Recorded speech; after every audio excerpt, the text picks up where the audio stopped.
Haryana news पर।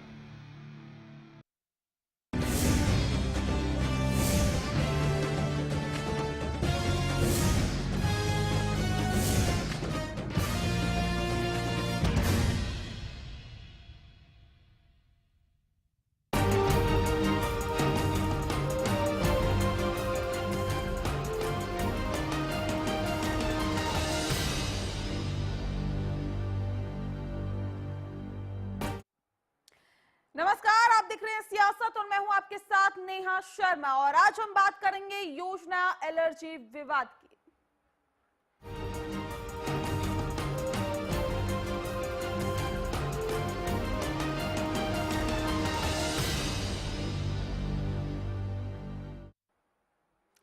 जी हां, आदर्श ग्राम योजना पर अब कांग्रेस और बीजेपी आमने सामने आ गई है। दरअसल अब कांग्रेस उपाध्यक्ष राहुल गांधी ने आदर्श ग्राम योजना पर सवालिया निशान लगाए हैं। उनका यह कहना है कि अगर गांव को आदर्श बनाना है तो उसके लिए आखिर फंड कहां से आए, ये सवाल उठाए हैं राहुल गांधी ने। आपको बताना चाहेंगे कि आदर्श ग्राम योजना पर अब बीजेपी और कांग्रेस आमने सामने आ गई है। कांग्रेस उपाध्यक्ष राहुल गांधी ने आदर्श ग्राम योजना पर सवाल उठाए हैं। एक गांव को ही क्यों आदर्श बनाए सांसद, ऐसा कहा है राहुल गांधी ने।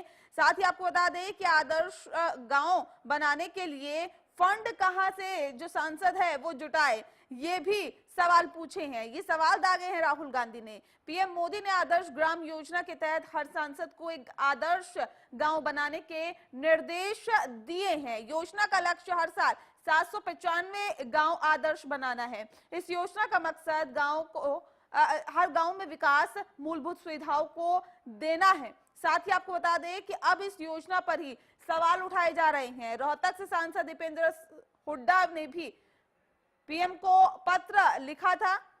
आपको बता दें कि दीपेंद्र हुड्डा ने विधायकों को भी इस योजना में शामिल होने की बात कही थी कि विधायक भी अगर इस योजना में शामिल होते हैं तो इस योजना का जो लाभ है वो गांववासियों को ज्यादा मिल पाएगा।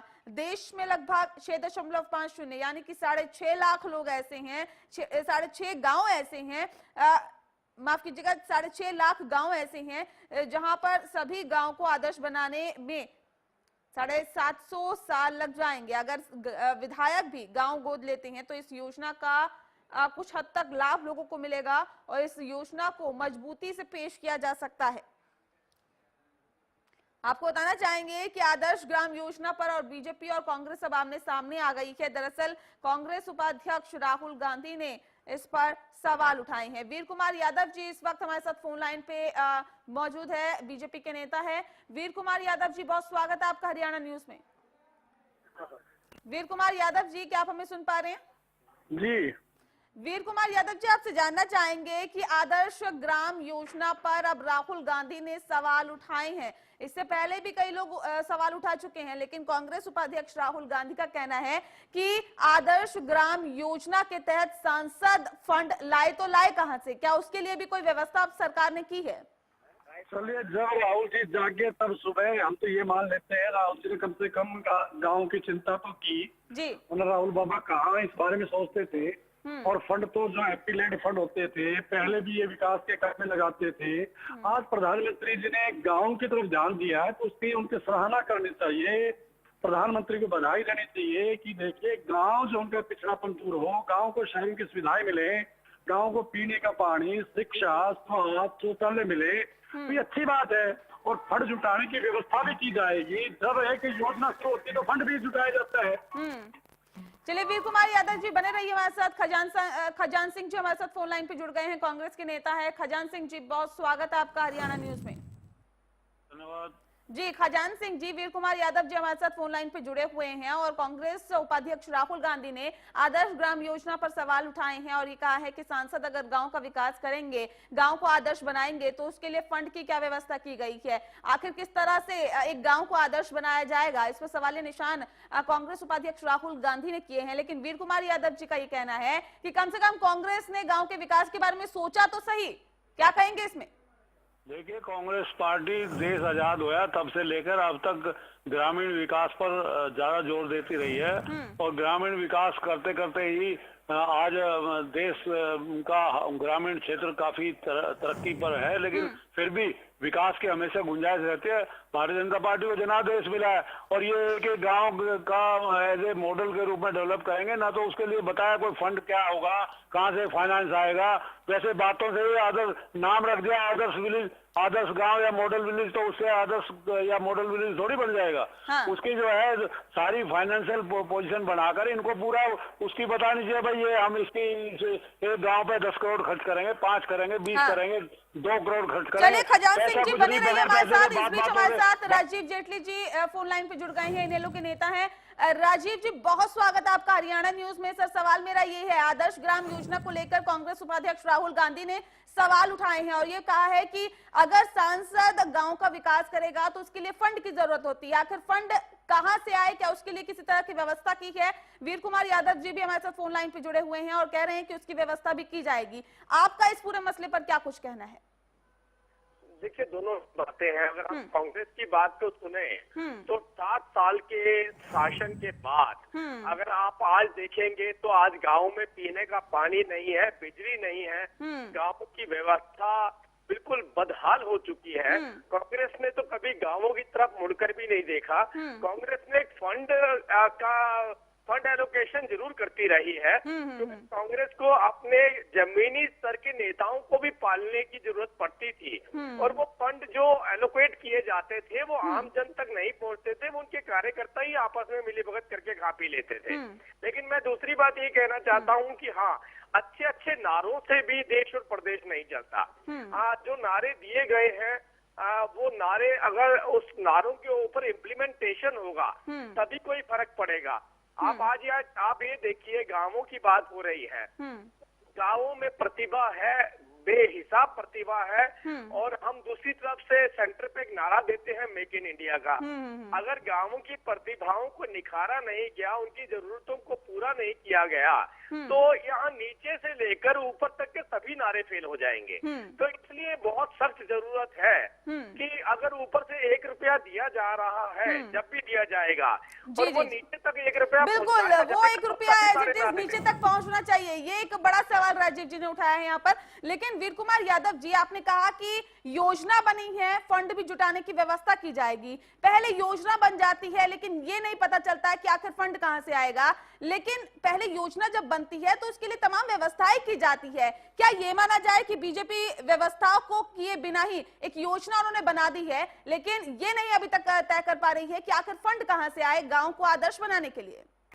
देखिए, आपको मैं ध्यान दिला दूं, जिस समय कांग्रेस की सरकार थी, ग्रामीण विकास के लिए टोटल बजट का 36% खर्च की बात होती थी। जी जी जी। एनडीए की सरकार में माननीय अटल जी जब प्रधानमंत्री थे तो ग्रामीण विकास में 58% ग्रामीण विकास पर खर्च होगा। तो जब बजट का अलोकेशन होता है तो उसमें 58% ग्रामीण विकास पर खर्च होगा, ये व्यवस्था की गई है, तो निश्चित तौर पर बजट तो आ गया। नहीं, दूसरा राहुल जी की बात, राहुल जी अपने ही सांसद की बात सुने, दीपेंद्र जी तो कहते हैं एक नहीं कई गांव का आदर्श मानना चाहिए। वो तो कहते कि एक गांव का आदर्श विकास गांव कैसे बनेगा। दीपेंद्र हुड्डा जी कहते हैं कि अगर सब गांव का विकास करना है तो माननीय प्रधानमंत्री जी को चाहिए कि एक सांसद को ज्यादा यानी 3-3 गांव एक साथ आदर्श गांव के रूप में देने चाहिए। अब ये दोनों विरोधाभासी बात कर रहे हैं, ऐसा नहीं है। फंड में व्यवस्था होती है, फंड एलोकेट होता है, तो योजनाएं बनती है, तो बजट उसको निश्चित तौर पर आवंटित किया जाता है और उसी के आधार पर सारी विकास योजनाएं होती है। और ये पहली बार हुआ है कि प्रधानमंत्री ने गांव की तरफ देखा। और अभी जैसे हमारे मित्र जेटली जी भी कह रहे थे, तो शब्द चौटाला ने इस बात को सराहा है और उन्होंने कहा कि योजना तो विधानसभा में एमएलए पर भी लागू होनी चाहिए। और दीपेंद्र जी ने कहा कि कई गांव होनी चाहिए। तो इस योजना को सब प्रशंसा कर रहे हैं, इसलिए कोई बजट खजान सिंह जी क्या कहेंगे? आपने वीर कुमार यादव जी की बात सुनी?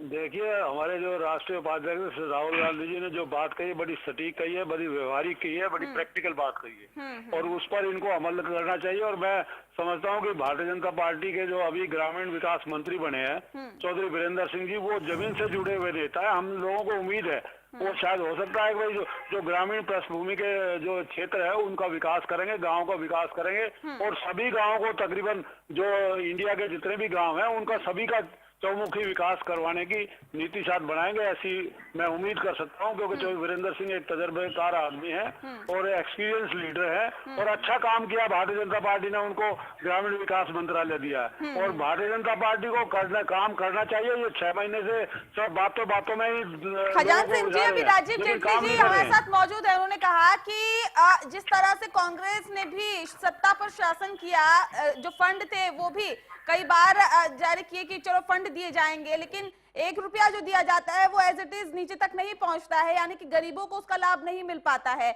और ऐसे जब आपके शासनकाल में गरीबों को फंड का लाभ नहीं मिल पाया, तो आखिर किस तरह से आप दूसरों पर आरोप लगा सकते हैं? ऐसा कहा है राजीव जेटली जी। देखिए, ये तो भाई राजीव जेटली जी बड़े हमारे बहुत ही चतुर साथी हैं, बड़े होशियार हैं। मैं आपको बताना चाहूंगा, कांग्रेस ने ही विकास किया है देश आजाद हुआ तब से लेकर अब तक, और ग्रामीण का और शहरों का बराबर विकास किया है। हाँ।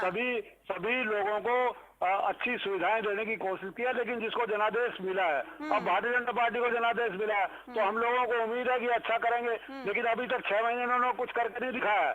और श्री भाई राजीव जेटली की पार्टी रही सत्ता में, इन्होंने तो हमेशा गाँव का भट्टा बैठाया। ये तो गाँव के नाम पे राजनीति करते हैं और गाँव का कभी राजीव जेटली जी लगातार हमारे साथ फोन लाइन पे जुड़े हुए हैं। राजीव जेटली जी, कितना इत्तेफाक रखते हैं आप खजान सिंह जी की बातों से?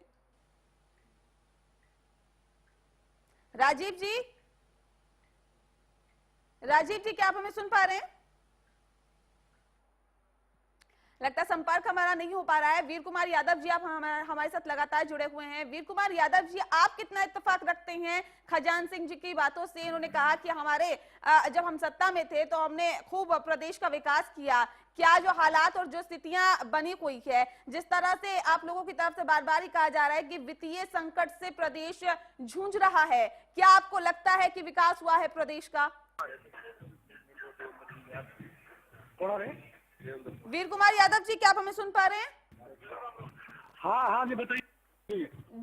वीर कुमार यादव जी, आपने खजान सिंह जी को सुना, उन्होंने कहा कि हम जब प्रदेश में थे, सत्ता में थे, तब विकास हुआ था प्रदेश का। लेकिन क्या आप इस बात से इत्तेफाक रखते हैं? आपको लगता है कि जिस तरह से आप लोग ये कहते हुए आ रहे हैं कि प्रदेश अब वित्तीय संकट से जूझ रहा है, क्या आपको लगता है कि गांव की तरफ देखकर, गांव की तस्वीर देखकर या फिर शहरों का हाल देखकर कि प्रदेश का विकास हुआ है?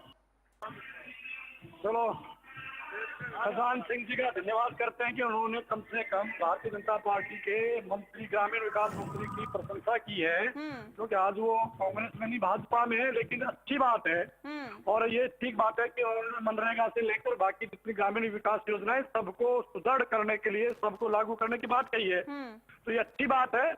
और मैं समझता हूँ कि निश्चित तौर पर चौधरी वीरेंद्र सिंह ग्रामीण विकास मंत्री बने, उसका हरियाणा को विशेषकर और सारे देश को लाभ होगा। अनुभवी हैं, जमीन से जुड़े हुए हैं, सभी चीजों को समझते हैं, और मैं समझता हूं कि इसका ग्रामीण में यानी कि गांव में रहने वाले व्यक्ति को विशेष प्रकार लाभ मिलेगा। वीर कुमार यादव जी, क्या वजह आप मानते हैं कि तमाम जो योजनाएं बीजेपी की तरफ से चलाई जा रही है, कुछ योजनाओं को अब कांग्रेस ये कह रही है कि हमारी चलाई हुई योजनाएं हैं, उसका नाम बदलकर अब बीजेपी उसे चला रही है, कुछ योजनाओं को सिरे से नकार रही है कांग्रेस की ये योजनाएं सही नहीं है, बात चाहे जनधन योजना की करे या फिर बात स्वच्छ अभियान योजना की करे, क्या वजह इसके पीछे मानते हैं? तो नहीं है, जो कांग्रेस की योजनाएं जो पहले से चल रही है अच्छी हैं, उनको आगे बढ़ाया है। हाँ। और जो योजनाएं हमने शुरू की हैं, वो माननीय प्रधानमंत्री की अपनी योजना, जनधन योजना तो पहले नहीं थी, उन्हें जिस प्रकार की योजनाएं थी, आज जो योजनाएं हैं कि आप 0 बैलेंस से आप अकाउंट खोलिए, 1 लाख रुपए इंश्योरेंस का उसमें सीधा आएगा, ये योजना तो पहले नहीं थी। और पहली बार लगभग 1.5 से 2 करोड़ लोगों के, यानी जो बीपीएल से नीचे रहते हैं, उनके अकाउंट खुले हैं। ये ठीक है कि उनकी योजना थी, लेकिन ये उससे कहीं बेहतर योजना है। और हमने ये नहीं है कि भाई वो कोई बुरी योजना थी, अच्छी थी, लेकिन उसमें और सुधार हुआ है। खजान सिंह जी, क्या कहेंगे? देखिए, हरियाणा का चहुमुखी विकास करना इनकी जिम्मेवारी है, इनको जनादेश मिला है और अभी 1 महीना हुआ है सरकार को, लेकिन जैसे हालात में आज सरकार चल रही है, मैं ये कह सकता हूँ कि इनको बहुत संभलकर और बड़े संयम से और प्रदेश में अराजकता पर कंट्रोल करना चाहिए। जगह जगह बलात्कार हो रहे हैं, जगह जगह अपराध हो रहे हैं, जगह जगह पुलिस का टकराव हो रहा है आम लोगों से, जगह जगह कर्मचारी परेशान है, कर्मचारियों की पेंशन उनको जो है एज घटा दी है, और किसान परेशान है, उनकी कपास की और जो है 5700 से घटाकर 3700 कर दिए हैं। इसी प्रकार धान की कीमत उनको सही नहीं दी गई है, 1500 रुपए में धान ली जा रही है, जबकि इन्होंने वादा किया था। माननीय प्रधानमंत्री जब चुनाव के दौरान आए थे उन्होंने कहा था, लेकिन अभी तक भी ना किसान का भला किया ना मजदूर का भला किया। 1 महीना हुआ है, कम टाइम है। मैं इनको क्रिटिसाइज नहीं कर रहा, लेकिन मैं इनसे अपील कर रहा हूँ कि भारतीय जनता पार्टी को जनादेश का सम्मान करते हुए हरियाणा के किसानों की, मजदूरों की और गरीब आदमी की, सफाई कर्मियों की, इनकी तरफ ध्यान देना चाहिए। जो प्रायोरिटीज हैं, प्राथमिकताएं हैं, उन पर ध्यान देना चाहिए। और मैं खासकर अपील करूंगा, डेंगू की बीमारी फैल गई है, इन्होंने जगह जगह गंदगी कुरेद कर छोड़ दी है, जिससे डेंगू जो है, डेंगू का मच्छर शहरों में, घरों में, गाँव में, घरों में छिड़काव करवाना चाहिए। ये दवाई छिड़काव करवाने भूल गए इस बार, पता नहीं कहाँ सोई हुई है सरकार, दवाई नहीं छिड़कवा रही है। जगह जगह डेंगू के मच्छरों से लोग बीमार हो रहे हैं और पीने के पानी में दवाई नहीं डलवाई जा रही है। ये जो है ये ऐसी जरूरत की चीजें हैं जो आम आदमी जिससे अफेक्टेड है, तो इन पर ध्यान देना चाहिए। मैं अपने लायक दोस्त को, हमारे भाई वीर कुमार यादव जी, बड़े हमारे पुराने साथी हैं, मैं इनसे अपील करूंगा इन बातों पर ध्यान दें और ये हरियाणा के लोगों के स्वास्थ्य की चिंता करें। आम आदमी दुखी है, आम आदमी बीमार हो गया है। जी बिल्कुल, यही कहा जा रहा है कि जो समस्याएं हैं उन्हें दूर करना चाहिए। वीर कुमार यादव जी लगातार हमारे साथ बने हुए हैं। वीर कुमार यादव जी, आपसे हम जानना चाहेंगे, क्या कुछ इस पूरे मसले पर कहेंगे? अब खजान सिंह जी का कहना है कि जो विकास होना चाहिए, जब लोगों का विकास होता है तो गांव का विकास होगा, लेकिन जब लोगों का ही विकास नहीं हो रहा है, जो किसानों से वायदे किए गए थे, जो मजदूरों से वायदे किए गए थे, जो गरीब तबके से वायदे किए थे, उन वायदों को पूरा कर पाने में अब बीजेपी असमर्थ दिखाई दे रही है।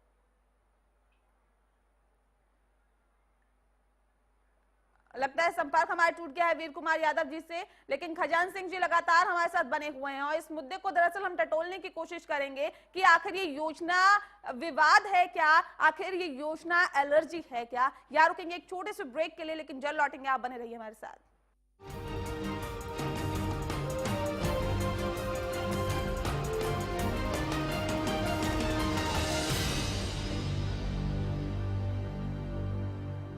इंडो गल्फ ग्रुप का जय हो गेहूं की फसल में जंगली जई और गुल्ली डंडे को खत्म कर फसलों को हरा भरा रखता है, जबकि अंकुर गोल्ड जय हो को और असरदार बना अधिक उत्पादन दिलाता है और किसानों का मान बढ़ाता है।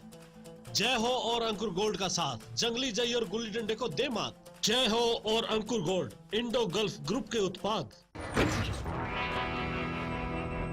How much for this? 50.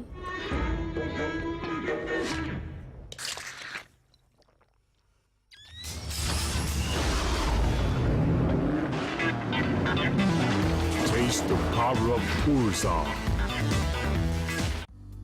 Sirsa में अब खत्म हुआ अंतर्राष्ट्रीय स्तर की शिक्षा का इंतजार। MDLR ग्रुप लेकर आए हैं MDK इंटरनेशनल स्कूल। हरियाणा के हरित क्षेत्र सिरसा में विश्व स्तरीय शिक्षा की खास पहचान। MDK international school Cambridge university London से जुड़े सिरसा के इस पहले रेसिडेंशियल कम डे बोर्डिंग स्कूल के डायरेक्टर हैं कैम्ब्रिज एग्जाम्स के आकलनकर्ता मिस्टर लॉरेंस फ्रे।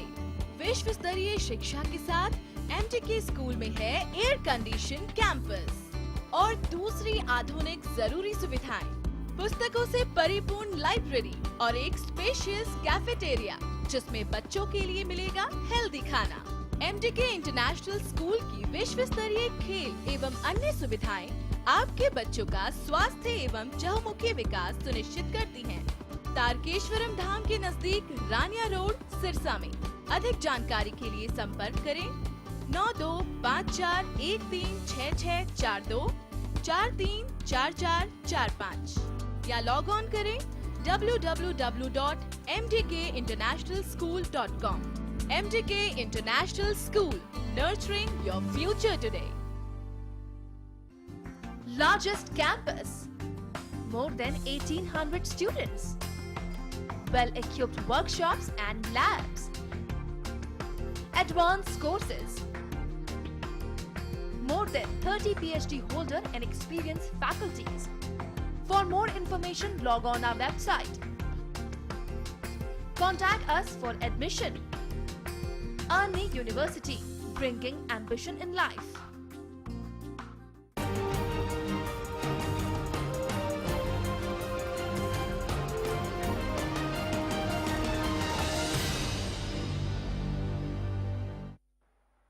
चलिए ब्रेक के बाद स्वागत है आपका। योजना एलर्जी विवाद का हमने खास ये प्रोग्राम निकाला है। आपको बताना चाहेंगे कि इस प्रोग्राम में दरअसल हम आपको बता रहे हैं कि किस तरह से कांग्रेस उपाध्यक्ष राहुल गांधी ने योजना, जी हां, आदर्श ग्राम योजना पर सवालिया निशान लगाए हैं। दरअसल आपको बताना चाहेंगे कि राहुल गांधी का ये कहना है कि अगर जो सांसद है वो गांव को गोद लेते हैं तो उसके लिए आखिर फंड कहां से आएगा, उसके विकास के लिए फंड कहां से आएगा। मूलभूत सुविधाओं को देने की बात पीएम मोदी के जरिए की गई थी कि जो सांसद जो भी गांव गोद लेगा उस गांव में मूलभूत सुविधाएं होनी चाहिए, बिजली पानी जैसे तमाम जो योजनाएं हैं वो उस गांव को मिलनी चाहिए। लेकिन ऐसे में अब राहुल गांधी ने सवाल उठाए हैं कि आखिर उस गांव को आदर्श बनाने के लिए सांसदों के पास फंड अगर आएगा तो आएगा कहां से, क्या उसके लिए भी कोई व्यवस्था यहाँ पे की गई है। इससे पहले दीपेंद्र हुड्डा भी इस योजना पर सवालिया निशान लगा चुके हैं।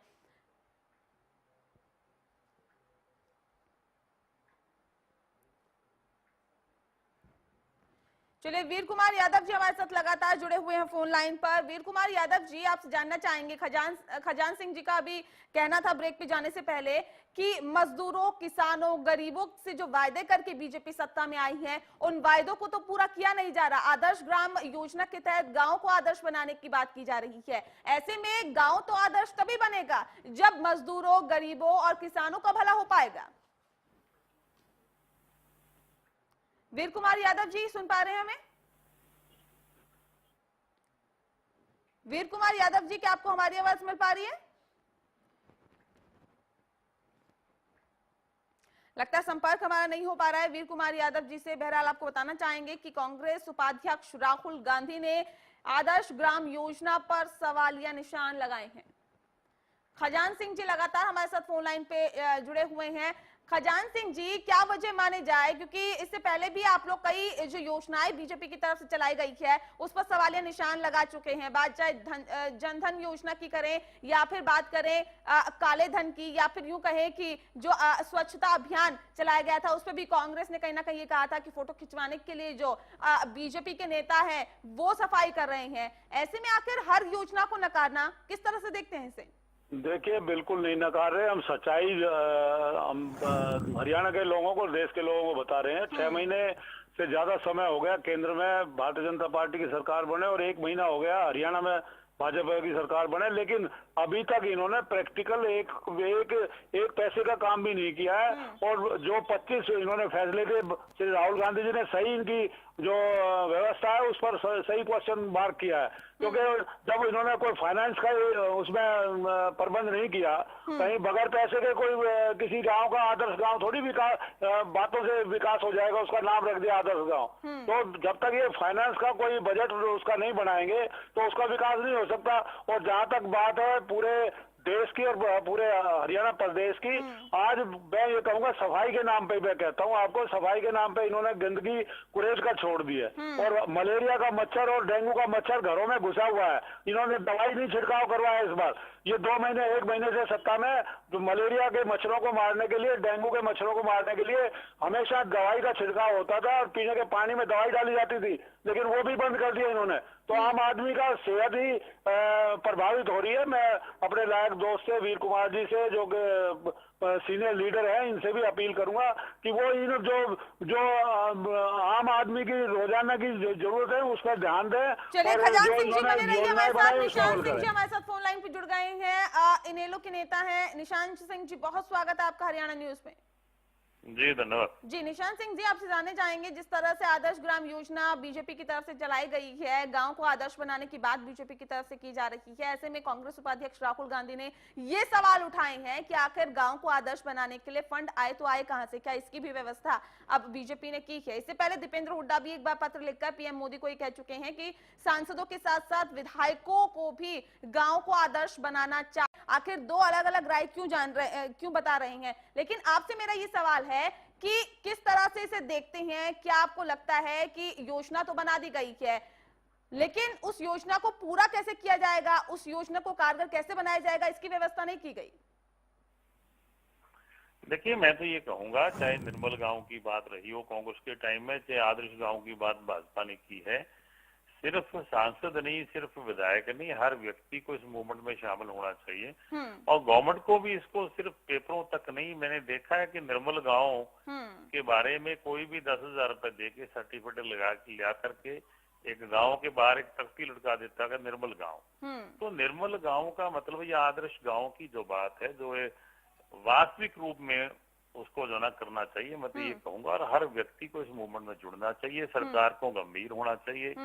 जो ये नया इशू लेकर के जो है ना भारतीय जनता पार्टी आई है, उसको गंभीरता से लेना चाहिए, मैं तो ये कहूंगा, और आम आदमी को जागरूक करके उसको साथ जोड़ना चाहिए। चलिए, बहुत शुक्रिया निशांत जी हमारे साथ जुड़ने के लिए। लेकिन खजान सिंह जी लगातार हमारे साथ जुड़े हुए हैं। खजान सिंह जी, आपसे जानना चाहेंगे कि दीपेंद्र हुड्डा ने एक पत्र लिखकर प्रधानमंत्री नरेंद्र मोदी को ये कहा था कि सांसदों के साथ साथ विधायकों को भी एक गांव गोद लेना चाहिए। अब जो कांग्रेस के उपाध्यक्ष है, उनका कहना है कि फंड कहां से आए। ऐसा नहीं लगता कि कांग्रेस दो बातें कर रही है, अपना एक स्टैंड क्लियर नहीं करती? कांग्रेस की बिल्कुल स्पष्ट और साफ कहना है। माननीय हमारे राष्ट्रीय उपाध्यक्ष श्री राहुल गांधी जी और हमारे सांसद श्री दीपेंद्र हुड्डा जी दोनों एक ही बात कह रहे हैं, और बात को फर्क समझने का है। उन्होंने ये कहा कि कोई फाइनेंस का कोई बजट तो बनाया नहीं, और आदर्श गांव के नाम से एक योजना जारी कर दी, और माननीय प्रधानमंत्री जी ने कहा कोई पैसा नहीं दिया जाएगा इसके लिए। तो बगैर पैसे के लिए कौन सी जादू की छड़ी है, अभी कोई किसी गांव का आप आदर्श गांव के रूप में डेवलप कर दोगे? मैं ये पूछना चाहता हूँ। उन्होंने खुद कहा अपनी स्पीच में, अब इसके लिए कोई हम लोगों ने बजट नहीं बनाया है, कोई फाइनेंस नहीं देंगे, लोगों ने करना, तो लोग तो कर ही रहे हैं, जैसा जीवन जी रहे हैं वो जी रहे हैं। और जो निर्मल गांव की योजना है वो बहुत पूरी तरह से सफल हुई है। आदर्श गांव की योजना पंडित जवाहरलाल नेहरू ने कभी देश आजाद हुआ था तब चलाई थी, श्रीमती इंदिरा गांधी ने, श्री लाल बहादुर शास्त्री जी ने, और हमारे नरसिम्हा राव जी ने, राजीव गांधी जी ने इन योजनाओं को निरंतर जारी रखा, और डॉक्टर मनमोहन सिंह जी ने और माननीय श्री भूपेंद्र सिंह हुड्डा ने निर्मल गांव के नाम से योजनाएं चलाई थी, जिसमें काफी ग्रामीण विकास हुआ है। तो मैं अनुरोध करूंगा भारतीय जनता पार्टी के नेताओं से कि वो काम करें, काम करके दिखाएं। कहने से काम नहीं होता, विकास होता करने से। बिल्कुल, विकास होना चाहिए, यही एक सवाल है। बहुत शुक्रिया आपका खजान सिंह जी हमारे साथ फोन लाइन पे जुड़ने के लिए। तो आपको बताना चाहेंगे कि आदर्श ग्राम योजना पर अब सवाल खड़े होने लगे हैं। इस पे भी आरोप प्रत्यारोप का दौर लगातार जारी है। सियासी रोटियां सेकने से बाज राजनीतिक पार्टियां नहीं आ रही है, लेकिन सवाल इस बात का है कि आदर्श ग्राम योजना बनाई किस लिए गई थी? आदर्श ग्राम योजना गाँव वालों को मूलभूत सुविधाएं देने के लिए बनाई गई है। क्या इसका लाभ उन गांव वालों को मिलता है, ये देखना दिलचस्प होगा। इसी के साथ सियासत में इतना ही। मुझे दीजिए इजाजत, नमस्कार।